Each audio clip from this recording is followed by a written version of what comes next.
आजको शब्द छ स्व। यो स्व शब्दलाई शब्दको अगाडिपट्टि लगाउनुहोस्। जस्तै स्वावलम्बी, स्वदेश, स्वकीय, स्वरचित आदि आदि। यहाँ स्व शब्दको अर्थ के हो? आफू या आफ्नो। अब यो स्व शब्दलाई शब्दको पछाडिपट्टि लैजाउँ।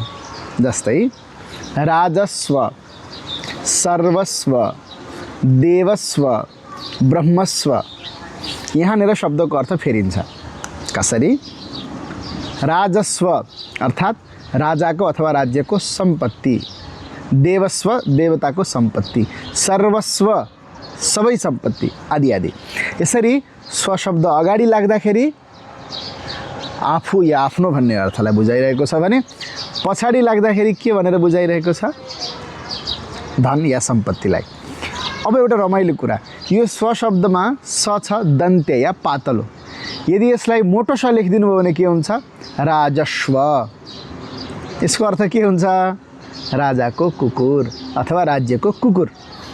स्व लगाइदिनु भयो अगाडि भने के हुन्छ? स्वावलम्बी भनेको कुकुरमा अवलम्बन गर्ने।